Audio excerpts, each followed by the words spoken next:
over with me, if you would, this morning, Jonah chapter 4. The other day, I was sitting at the dinner table with my family, and I decided to quiz them on their listening of my sermons in Jonah, and specifically the text of Jonah, which is what we are trying to gather from. And so it's really a bad thing to grow up sometimes in a pastor's home because you get tested. And I love it in that way because I get to do the testing. And so we're sitting there, and I said, hey, and my older boys, they're in the service during the third service, and they're in the student ministry, so they're in here. And so I said, hey, I want to test you. But what was great is my sons, Jacob and Isaac, my youngest two, have also been journeying through the book of Jonah in their Faith Kids Discovery Group. And so it's been great. All of them have been journeying through this book together. And so I said, all right, I want to ask you some questions. Tell me about the book. And so we began in chapter 1. I began to kind of pop some questions at them, and they were just doing beautifully at answering them. I was overwhelmed with so much joy in hearing the fact that they listen. And so we got to chapter 3, and I said, so tell me what happened in chapter 3. And they described the boat and the storm in chapter 2. And then they came to chapter 3, and they said, and my youngest son Isaac speaks up, and he says, Dad, in chapter 3, Jonah goes to Nineveh, tells them they're going to be destroyed, but God forgives them, and they mourn, and they weep, and they beg God to forgive them, and God does forgive them. And then he says this, and they live happily ever after. Oh, how I wish that were true.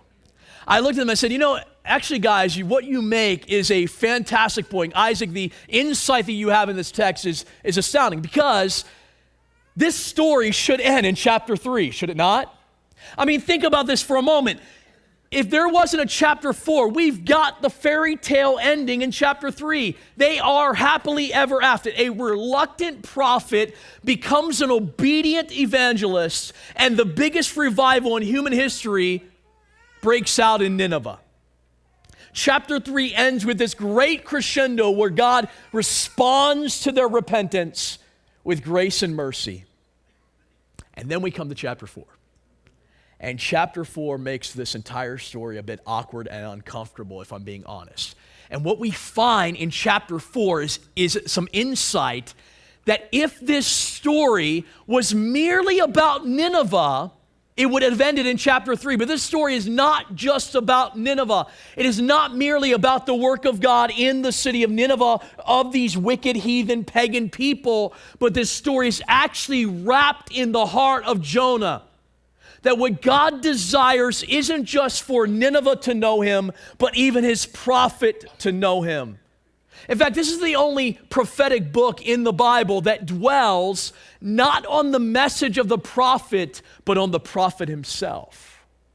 Think about that for a moment. This story is not about Jonah's message. It was a 5-word sermon. This is about the prophet himself. It's the only prophetic book like that. It's not about the message, it's about the prophet. Now, you can read Jeremiah, and Jeremiah has a lot of story of Jeremiah's life, but it's really about his prophecy that the people reject. But this story is about the prophet, about how the prophet sees the world, about how the prophet gets God. And even in Jonah's obedience, we see that God is not done with Jonah's heart. Folks, this is the same way it is for you and I. We can look around the world in our day and age, and we can say, God, what in the world are you doing? You look at what's happening in places like Africa and places like Russia and places around the world in China and these type of places, and we can begin to question, God, are you really in control? Are you really on the throne? We can look at even our own lives and situations that happen, people that are sick and suffering and people that are going through strife and even moments where their question may be God in their life. And maybe say, God, what are you doing? What are you doing? Are you really in control? And we can begin, without even realizing it, begin to kind of backtrack our life and begin to see maybe God isn't, we would never verbally say this, but maybe God is just letting things happen. And we're just kind of flown in there. That's a kind of a fatalistic idea. It's a fatalistic, humanistic approach to life when we say that. But we can begin to live that way, like Jonah here. Jonah begins to live that way, even though he knows better as a prophet of God. And what God does in that moment is go after his heart. This is our story as well, because we can be here this morning and we can fulfill the Sunday morning duty. We come to church. We've sang some songs. We even gave an offering. We can be a part of some ministry, yet our hearts not be transformed. Yet our hearts still be far away from God. That what God desires is not just the convenience of our activity, but He wants conviction of the heart. And so it could happen in us today. We can easily do the same thing that Jonah is doing. Let's take a look here, Jonah chapter 4. And we are going to split this into 2 weeks. It's so deep and rich, and my hope is that our hearts can grab it this morning. So we begin Jonah 4. We see a revival happening in Nineveh. People repenting left and right from the king to the commoner. Even the livestock joined. Remember, they covered the livestock and had them sit in sackcloth and ashes. But the question is, where's Jonah? And what we find is Jonah in all of this. The last time we heard of Jonah, he's preaching a 5-word sermon. All of a sudden, the camera lens begins to zoom in on one person, on Jonah, and he's sitting at the city gate, perhaps in a corner with his arms crossed, fuming at the ears. And notice the beginning of chapter 4. It says, but it displeased Jonah. Let's stop right there. I've said before that in both Hebrew and Greek, the word but is a big word. And you've heard me say there are big buts of the Bible. I've written about these type of things. Eventually, I hope to have a book finished called Big Butts of the Bible. And the reason for that isn't just to be funny, yet it is because but is a transitional word, isn't it? Now, in English, it doesn't work that way necessarily. But in Hebrew and Greek, but is a transitional word. And what will tell you what type of transition is going to be is if what has happened is good and you see the word but, that's bad. But if what has happened is bad and you see the word but, there's something good happening. It is a total transition. It is a total transition from where you are to something else. It's a transitional word, the word but. And so all this happens in chapter 3. Revival breaks out, people repenting left and right, and all of a sudden we see a but, and we know immediately that but is big because that but is going to change this story. It's going to change the story. It says, but Jonah is exceedingly displeased. In fact, it says, and he was angry. He is angry. What we begin is we look at the scenes of this story in chapter 4. First of all, we see Jonah's evil response. So our first scene here is Jonah's evil response. Jonah's response to the work of God is that it displeases him exceedingly. Now let's stop right there. This is a little bit of a deeper word than just the fact that Jonah is angry.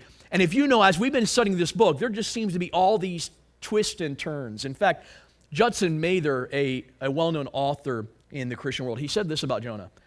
He says, life for Jonah is a series of disconcerting surprises and frustrations. He tries to escape from God and is trapped. He then gives up and accepts the inevitability of perishing, and then he's saved. He obeys when given a second chance and is frustratingly, embarrassingly successful. And then he blows up. His frustration begins to be intensified. Isn't that true? It almost doesn't make sense. It almost seems to be pathetic when you read this. All of a sudden, this great work happens, and Jonah is displeased exceedingly. In fact, the word here is a pretty powerful word in the Hebrew. The word here is the word ra'ah. Now, why is that important? Let me show you where this word is used. Flip your page over to chapter 1 for a moment. Do you remember where it starts? Jonah chapter 1, this is the word ra'ah. It says, now the word of the Lord came to Jonah the son of Amittai, verse 2. Arise, go to Nineveh, that great city, and call out against it for their, what? Evil. Guess what word that is? Why? Ra'ah. It's the word ra'ah, same word used in chapter 4. Go over to chapter 3 and look at the last verse in chapter 3, verse 10. It says, when God saw what they did, how they turned from their evil way, notice evil way, God relented from the disaster. Guess what word that is? It is the word ra'ah, meaning that in Jonah chapter 4, verse 1, it says Jonah was greatly displeased. The word there is he was greatly overwhelmed with the evil that he saw. Literally the idea that he is overwhelmed in evil, except the evil was what he thinks God did. In other words, he is calling or describing the work of God as evil. That's how deep this is. He isn't just displeased, he sees it as evil. That's the word, ra'ah. He sees it as evil. It's not just he's bothered by it. He is greatly overwhelmed that what God just did was evil. Now watch this. Here we have God being gracious to the wicked. And we see God in his grace relieving his anger. He's withdrawing his burning anger against these wicked, sinful people. And in chapter 4, all of a sudden we see the but, and we see Jonah's anger increasing. Do you see that? God's anger decreases against the people. Jonah's anger is getting angry because Jonah is not happy with what God is doing. And notice the description. It says, and he was angry. That's the response. When you see God doing something you don't like and you look at it as evil, you get angry. You see anybody doing something you don't like, you get angry. Now, the question is, why was he angry? What made him angry? What made him see God's action as evil? And scholars believe some different things here. First of all, some scholars say maybe he was embarrassed because he thought that he was going to look like a false prophet. I mean, he goes into the nation of the city of Nineveh, and he says, in 40 days you're going to fall, and all of a sudden they're not falling, they're prospering because they've repented. So there's some scholars that believe he is a bit embarrassed and is looking like a fool, and that Nineveh has turned their lives around and God has responded, and so he's looking like a foolish prophet. And it also could make him look like a traitor. Here is Israel's enemy. Israel was seen as the apple of God's eye, and here is God responding to this pagan heathen nation. So he's a bit embarrassed by that. Some scholars wrote that he was being protective of God's reputation, that God's reputation was at stake, and Jonah was upset and a bit afraid that his people, the people of Israel, will begin to question God because God responds this way. And so some believe that he was being protective of God's reputation. What we're going to find here is Jonah's going to give us the reason he's upset. And it's because undeserving sinners are forgiven for sin. People outside the fold of Israel are seen to have God respond to them. So if Israel is the apple of God's eye, how could God do this to their enemy? And not just any enemy. Remember we talked about that Nineveh is maybe the most horrific, barbaric city of any in mankind. I mean, they were horrible people in Nineveh. I mean, the Assyrian Empire was wicked. These were the worst. Could it be that Jonah is looking at God saying, God, how could you do it to them of all people? For them. Respond in grace and mercy. Now, I want to stop here for a moment because we see this word angry and a myriad of thoughts come into our mind. It says that Jonah was angry. He sees it as evil. I want to describe for a moment because we see this and our instinct is to immediately judge Jonah. Throughout the series, I've said we got to be careful to not say, how could Jonah think this way, because you and I do the same thing. Let me explain what I mean. When we see this word anger, when we think of emotions in and of themselves we all face them, we all experience them, we all go through emotions. But what I find are a couple things that are important for us to see about Jonah here and these emotions. First of all, emotions usually are a response to something around us. Emotions are almost always a response to something, and therefore they're loosely controlled. What do I mean by that? Emotions don't just happen. You can't today sit in your living room when you get home and say, I'm going to be angry. Unless you're the Incredible Hulk. Even the Incredible Hulk, by the way, needed something to make him angry. Am I right?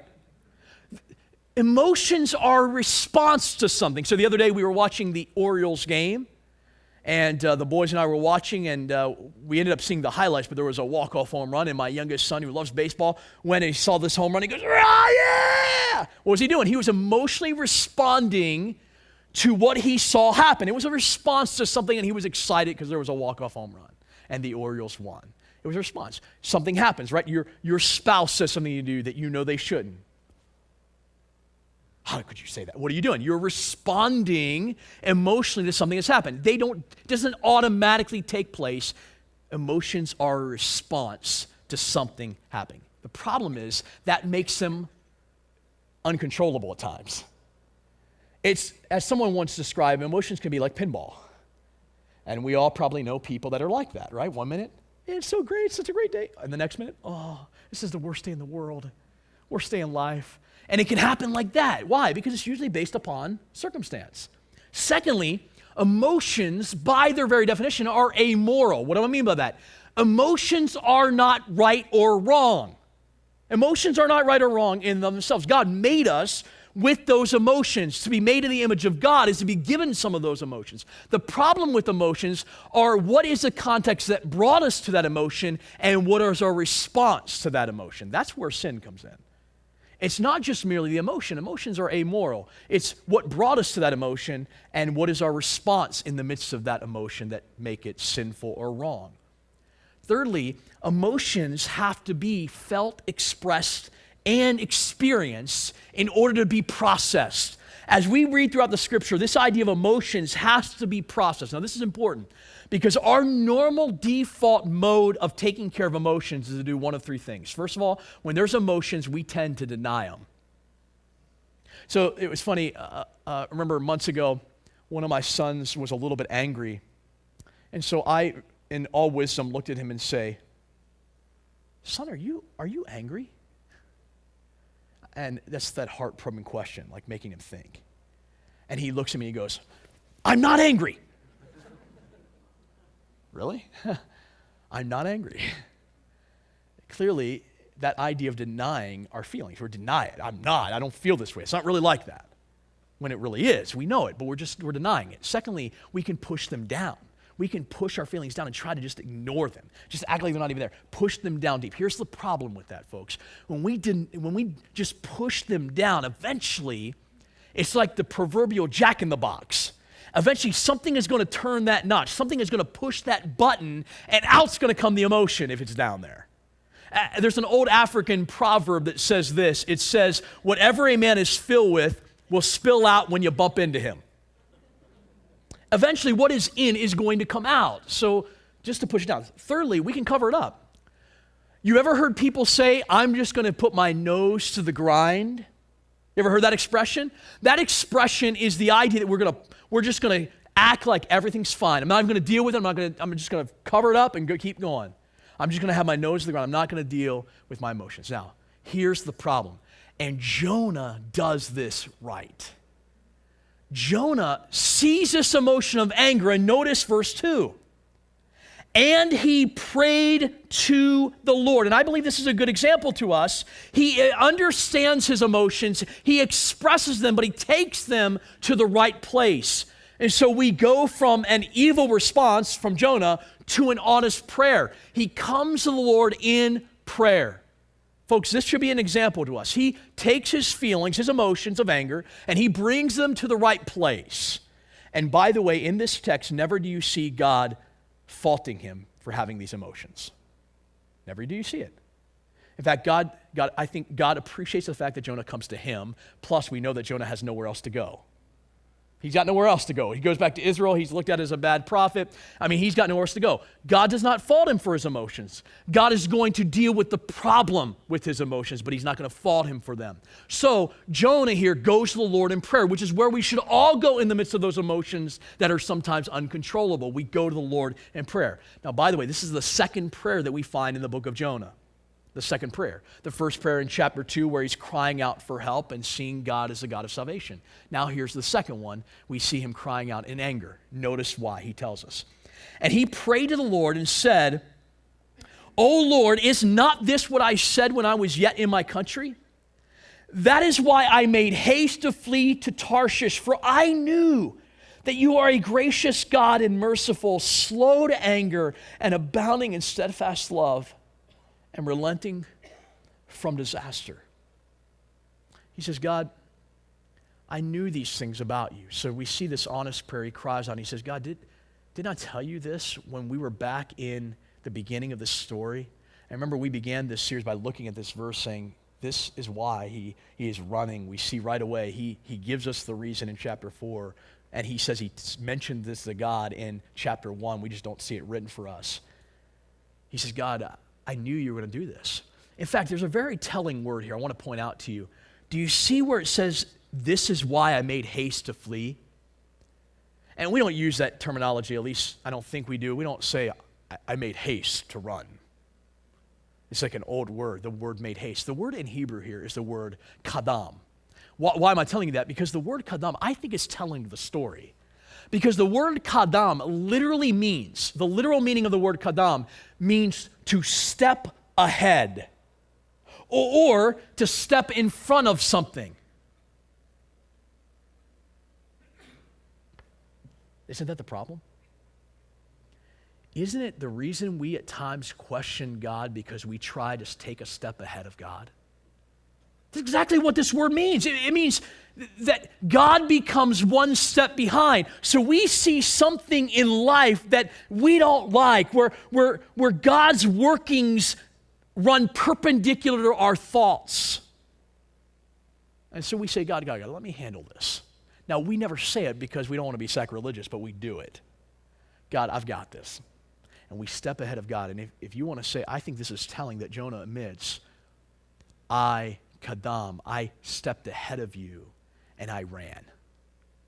Folks, it's dangerous to step ahead of God.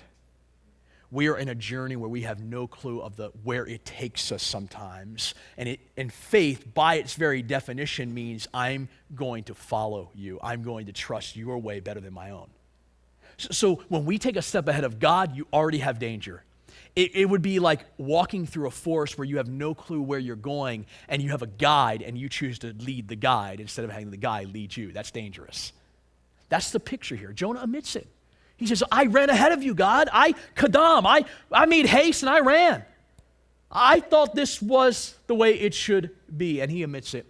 And then he uses this beautiful terminology in describing God. Take a look at it. He says, for I knew your character. I knew that you're a gracious God, merciful, slow to anger, and abounding in steadfast love, and relenting from disaster. Let's stop right here for a moment. If we were to stop here, we would say, how does he see this? Isn't this a beautiful terminology? You're a gracious God, you're merciful, you're slow to anger, abounding in steadfast love, you're relenting from disaster. And it's sort of poetical here. Well, what's interesting, because I think we have to stop here for a moment, this verbiage, these words have a context. Jonah did not just come up with them by himself. He is quoting an Old Testament declaration. I want to show it to you because I think it gives us a bit of insight into this story. He is quoting something that was said prior. In fact, if you want to turn back there, it's going to be on the screen as well, back to Exodus chapter 32. If you'd like to turn there, it would be good to look at it together because I think it's going to bring some vision to this text. Exodus chapter 32. Let me explain what's happening in Exodus 32, and we're going to go back to Jonah. The people of Israel the Hebrews have just been delivered out of the hands of Egypt, miraculously. Remember that? If you've ever seen the 10 Commandments with Charlton Heston. Let my people go. If you've ever seen the Prince of Egypt cartoon. You know the story, right? And hopefully you've read Exodus. We do have the text we're allowed to read. We don't just have to have movies for everything. But if you at least know the movies, you know the story. The Egyptians have the Israelites in slavery. They're in bondage.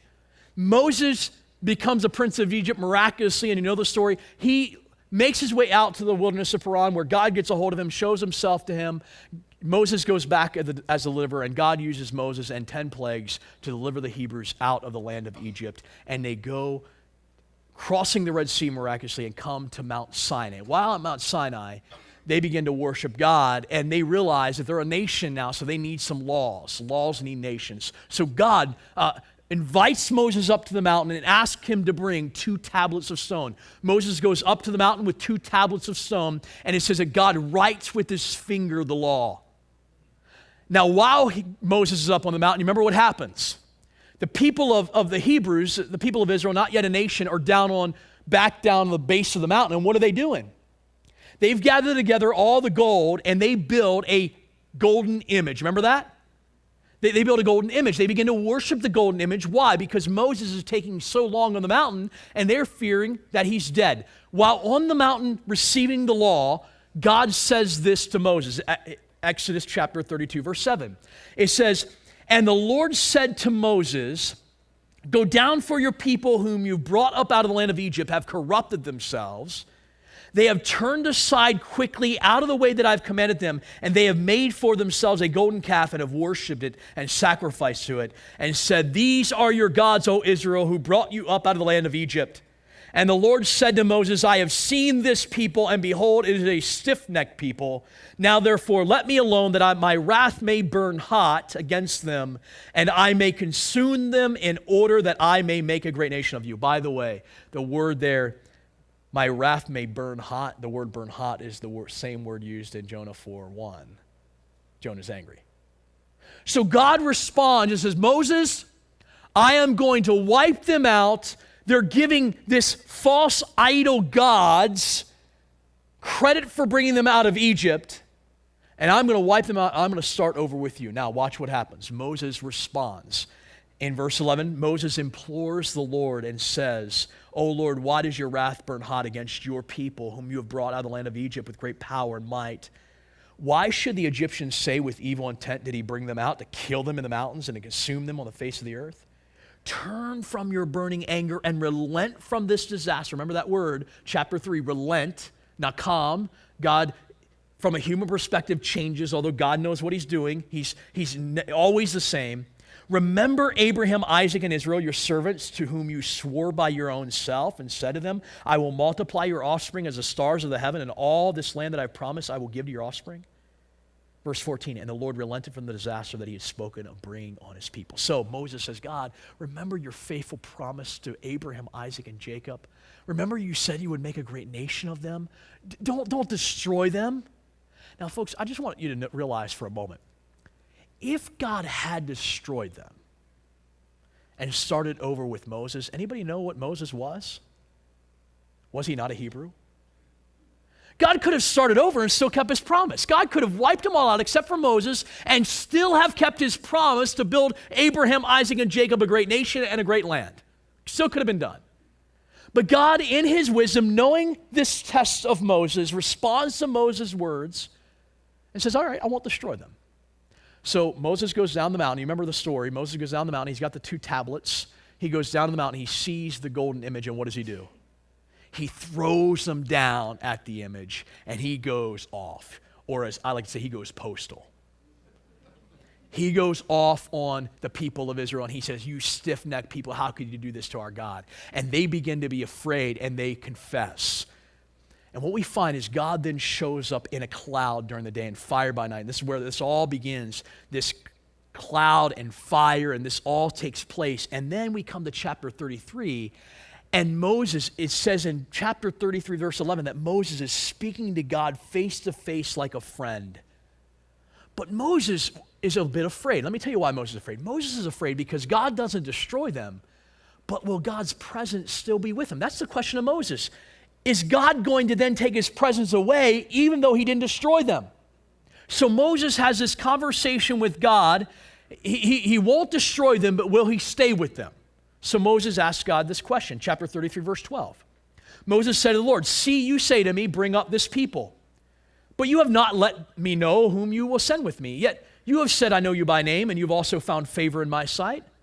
Now, therefore, if I found favor in your sight, please show me your ways that I may know you in order to find favor in your sight.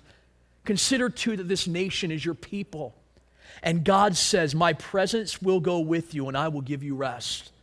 And he said to him, if your presence will not go with me, do not bring us up from here. For how shall it be known that I have found favor in your sight, I and your people? Is it not in your going with us so that we are distinct, I and your people, from every other people on the face of the earth? So God responds and says, Moses, my presence is going to be with you. And Moses is like, wait a minute here. I want to make sure you're going to be with the nation, that your presence is going to be with your people. Don't just be with me, be with your people. Now, God knows all of this. God is responding and a bit testing Moses here of his faith and his determination to lead the people of Israel. Now, watch what happens. And the Lord says to Moses, so here we are in chapter 33, verse 17. And the Lord said to Moses, the very thing that you have spoken I will do, for you have found favor in my sight, and I know you by name. So Moses says this, I want one more concession, God. I want proof. He says, show me your glory. Show me your glory. And he said, God said to him, I will make all my goodness pass before you and will proclaim before you my name. Please don't miss this. I know we're reading a lot here.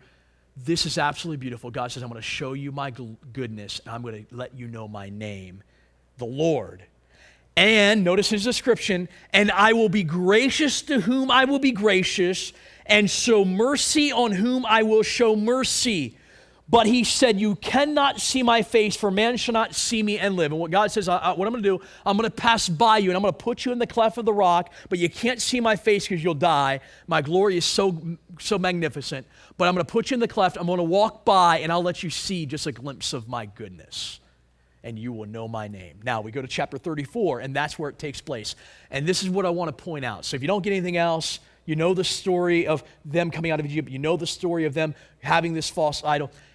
Moses says, I want to know your glory. I want to know your name, the Lord. This is what God says. It says in chapter 34, verse 4, so Moses cut 2 tablets of stone like the first, and he rose early in the morning and went up to Mount Sinai as the Lord had commanded him. And he took his hand, on his hand, 2 tablets of stone. And the Lord descended in the cloud and stood with him and proclaimed the name of the Lord. So here he is in the cleft of the rock. He proclaims to him the name of the Lord. Now, this is the Lord speaking. The Lord passed before him and proclaimed, here it is, the Lord, a God merciful and gracious, slow to anger, and abounding in steadfast love and faithfulness, keeping steadfast love for thousands, forgiving iniquity and transgression and sin, but who will by no means clear the guilty, visiting the iniquity of the fathers on the children and the children's children to the 3rd and 4th generations. Anywhere? Does that sound familiar to anybody? Do you see that statement? God describes himself to Moses as a God merciful and gracious, slow to anger, abounding in steadfast love. That's our word we looked at a few weeks ago, chesed. And it says, who relents from disaster.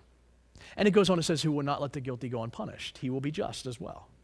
So God describes his name to the people of God through Moses as this God who is gracious and merciful, slow to anger, abounding in steadfast love, relenting from disaster. And notice Moses' response. Don't miss this. And Moses quickly bowed his head toward the earth and worshiped. Don't miss that statement. We're going to come back to it. Moses quickly bows his head toward the earth and worships. The response of God's name. Now, we come back to this Jonah. Jonah is not Moses.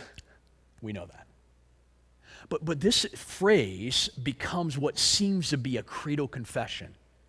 It seems to be a confession that the Israelites knew based on the name of God. You want proof of that? Notice in the Psalms. Psalm 103:8, David writes this, David the king. The Lord is merciful and gracious, slow to anger, and abounding in steadfast love. Where does he get that?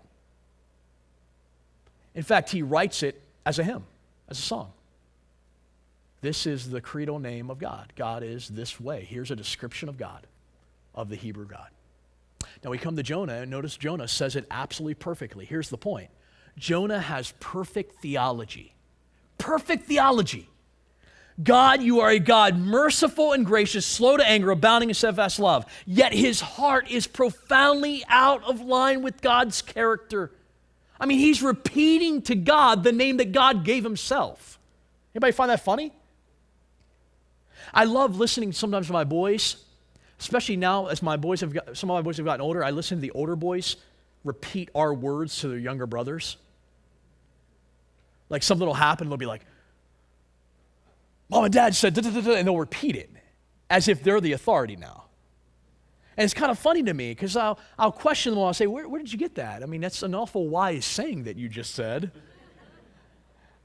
They got it right. That's what they do. They repeat it. Here is Jonah repeating to God what God spoke about himself. It's kind of funny. And they're in agreement. Like, doesn't Jonah realize God has been gracious? I mean, chapter 2 is a picture of God's grace. Chapter 3 is a picture of God's grace and mercy and his relenting work. The Ninevites. I mean, Jonah is in full agreement theologically with who God is.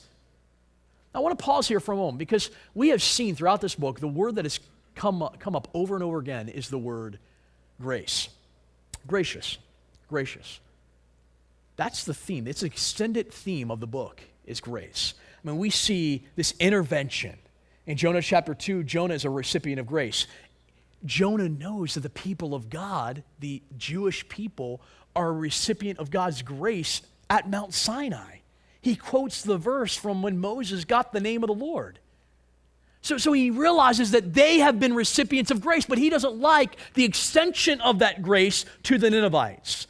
Now, when I say the word grace, let me define it for us. I want to make sure we have a full understanding of the word grace. And probably the greatest definition, and I believe Jonah needed a broader definition of grace in his own mind, because here we have the angry prophet of God, not liking God, being angry at God because of his definition of grace. But God's grace does not color between the lines. It covers the whole page. It's like the kid's picture that just is overflowing the page, and yet it's beautiful. Grace, by definition, and you've probably heard it said that grace is unmerited favor. Let me give you even a better definition. Grace is unconditional acceptance granted to an undeserving person by an unobligated giver. Grace is an unconditional acceptance to an undeserving person by an unobligated giver. So here's what grace is. Grace is love that seeks you out even when you have nothing to give in return.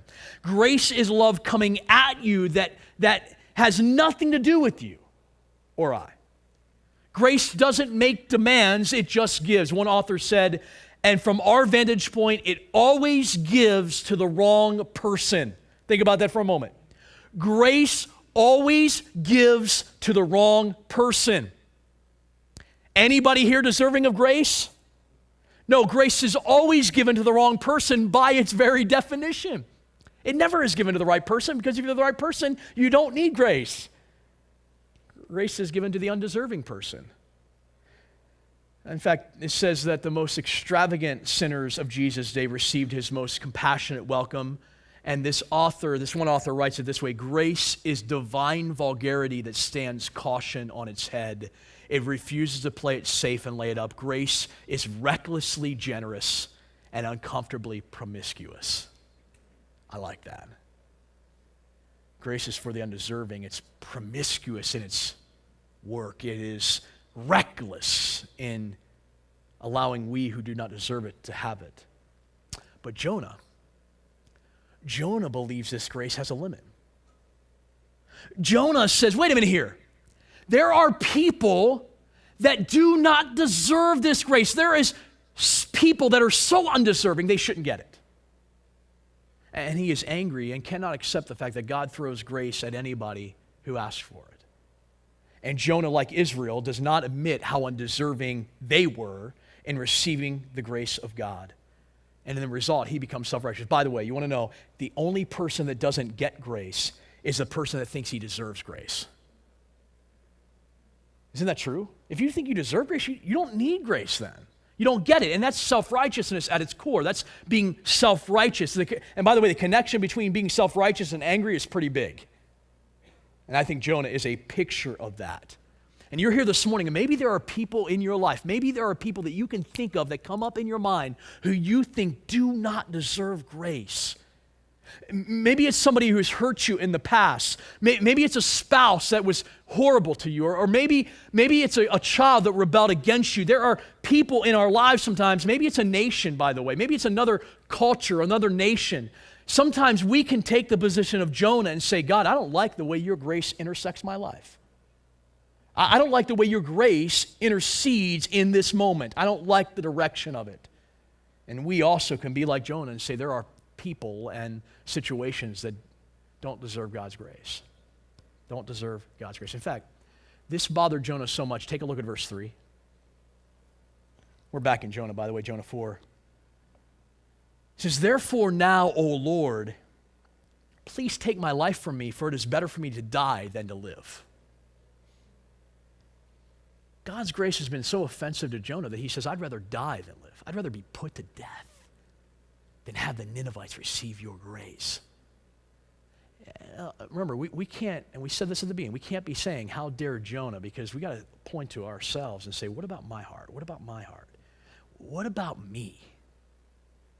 Because you know what? We can also look at what God is doing in our lives and around the world and say, how could God do that? And by the way, isn't it true that God gets the ultimate blame for everything? Because if we believe God is in control, then we think everything stems from him. The problem is all suffering, all strife, all situations that don't go our way, it stems from sin, from our choice, not from God. Yet we very easily give God blame for all the happenings of the world. God, how dare you? How could you? Why? Don't we say that? And in the end, what are we doing? We're doing the same thing Jonah's doing. We're angry about the way God's grace is at work in the world. We don't get what he's doing. We don't get his character in this moment.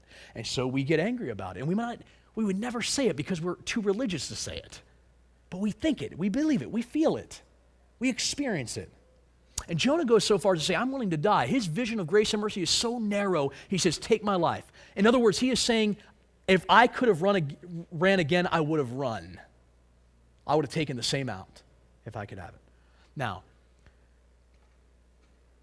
God could have answered him in this moment.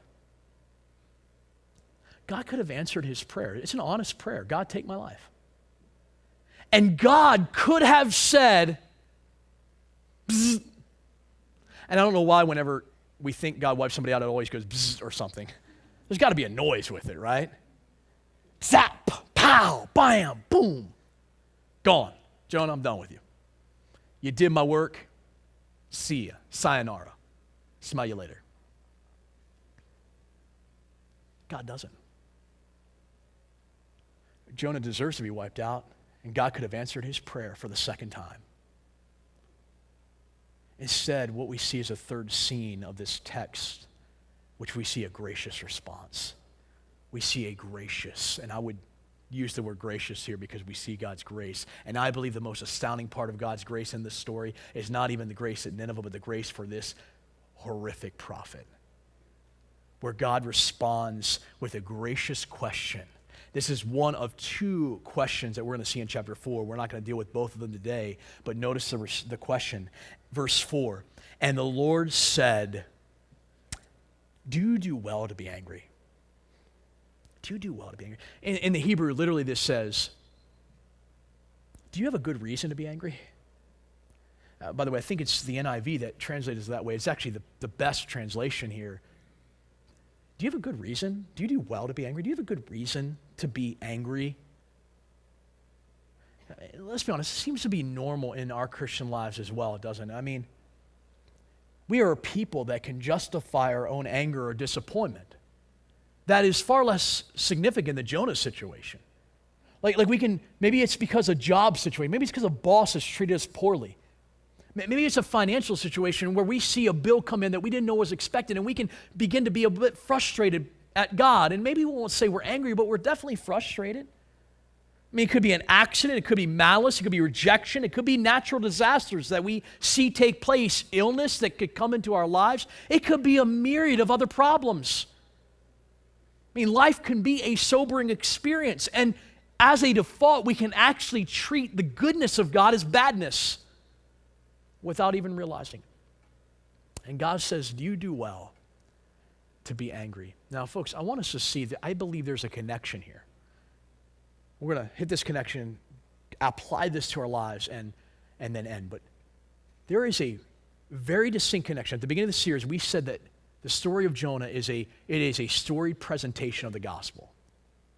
And there is a connection between Jonah and the story of the prodigal son. I want to show you this. In Luke chapter 15, Jesus gives this parable. Remember the story of the prodigal son? God gives, he has two sons. God gives to this one son who comes and asks him. His son comes and says, Father, give me my inheritance, which was an insult. It was a slap in the face to his father to ask for his inheritance before his father died. But he says, give me my inheritance, and he goes and he blows it. He goes and has fun. He eats, drinks, and be merry, and acts as if life is all about him. And what happens? He finds himself eventually losing it all, and he finds himself eating out of a pig's slop and figuring out a way in his mind to return home and be a servant of his father. And if you remember the story, it says this young son returns home, and his dad is out looking for him. And when he sees his son in the distance, it says he runs to him. My favorite part of the story, he runs to his prodigal son. But there's another side of that story, and I want to show you this because there's also a second brother. And remember, the father gets out the fatted calf and has a celebration. Why? Because the son who had run now comes home. but there's an older brother. And this is what the text tells us. It says, now his older son, Luke 15:25, was in the field, and as he came, he drew near the house, and he heard music and dancing. So the son is out working in the field. He comes back, and he hears music and dancing, and he called one of his servants and asked what these things meant. Now, very interesting little phrase here, and I don't have time to dig into this too deeply, but the word there is the word pros in Greek, which means he talked down to him. He called his servant and said, servant, what is happening in the house? As a master would to a servant, right? And he says, your brother has come, and your father has killed the fattened calf because he has received him back safe and sound. But this older brother was angry and refused to go in. Now, can you imagine? Here's a party happening in your house, and you're standing outside. I'm not going in. I'm not going to that party. They didn't invite me. I own this place. It's mine. Can't believe he's doing this. Can't believe the father is accepting him back without any boundaries, with just full grace and mercy. How could the father do this? And remember, here's what happens. Notice, this text astounds me every time I read it. It says, his father came out and entreated him. Now, remember I said that when he talked to the servant, it's the word pros in Greek, which means he talked down to him. The father comes out, and the word here is para in Greek, which means he comes alongside his son. A father had the right to speak down to his son, but here the father comes to his side. I think this is telling of who's the character of the story that matters. The father comes alongside and he treats him and says, but he says to his father, Father, look, these many years I have served you. I have never disobeyed your command, yet you never gave me a young goat that I might celebrate with my friends. But when this son of yours came, he has devoured your property with prostitutes, and you kill the fatted calf for him? And he said to him, son, by the way, do you realize how humiliating this father must have been to have to walk out of the party to come get his son? I mean, he leaves the party that he's throwing, and he comes out to see his son. And notice he says, son, you are always with me, and all that is mine is yours. It was fitting to celebrate and be glad, for this your brother was dead and is alive. He was lost and is found. By the way, the word son there is the word in Greek teknon, which means a son of love and caring. He uses the most intimate word for his son. He says, son, do you not realize that everything I have is yours? Notice this father. This father doesn't reject the complaint of his son. This father doesn't say, son, quit being angry. Son, how could you feel that way? No, what the father does is redefine joy. Do you see that? He says, son, it was fitting to celebrate. See, the problem isn't the son's anger. The problem is the son didn't see the purpose of celebration, of joy, of worship. It's just like Jonah, isn't it? Jonah here should have been in the middle of Nineveh having a dance party. I mean, that's what should have happened. The biggest revival in history happened in the city of Nineveh, yet Jonah is angry, and God says, do you do well? Do you have a good reason to be angry? He's not questioning his anger. He's saying, is your reasoning good? Is your reasoning good? Now, I want to apply this, and by the way, notice the brother here is not angry at his other brother. He's angry at his father for this. And here's, let me take this and kind of bring it back to this. First of all, as we read the story of Jonah, the first point we want to pull out is this. God's character will always be consistent in his working, even when we don't understand it. God's character is consistent. Listen, folks, you can bank on the character of God. You can bank on it. It might not always be what you think it should be, but God's character will be consistent in Scripture as it's laid out for us. Now and always, God's character will always be consistent. You and I may not have the eyes to see how it's going to be consistent in a given situation, but it will always be consistent. See, the problem is we look at God's character and we think sometimes it's not that great. We won't say it, but we think it because it doesn't go our way. Well, the problem is you're not then understanding the Scripture that says God's character is consistent. Secondly, our responses in situations are a more accurate reflection of our hearts than mere activity. In other words, what I mean by this is perception is reality. Here's the point. For Jonah, he got angry. And that anger is greater insight into his heart. His response is greater insight into his heart than just his activity. So here's my point. We could be here this morning and we can look the part. We can wear good, nice things. We can come in here. How you doing this morning? God's grace and best to you. I don't know why whenever we do that, we always talk in this like Christianese voice, right? God bless you. God bless you, right? We can look the part. We can do everything that looks the part outwardly. And yet, when something happens in our life and we respond, you're going to find out what your heart's really about. When a situation comes up that you don't like, how you respond is a greater indication of your heart than just mere doing stuff. Because I can fake it. I can fake what I do. But when something happens, I can't fake response because what is in is going to come out. Do you see that? So Jonah here reveals his heart. Yes, he had changed, but he had not changed fully. His view of grace and mercy were still narrow. And God still had to work. And God clearly is not just okay with compliance of rules or compliance of obedience. Notice here, Jonah obeyed. Jonah chapter 3, he obeyed. God doesn't want compliance. God wants conviction. He wants our hearts. He wants us to be fully in to who he is. And then obey. Lastly, when God's actions and our thoughts don't seem to be the same, we can still worship with joy based upon what we know and believe to be true about God. Listen, there are times in our lives where God's working and our thoughts don't match. I remember as an 8-year-old boy when my dad passed away, I accepted Christ in February, he passed away in April.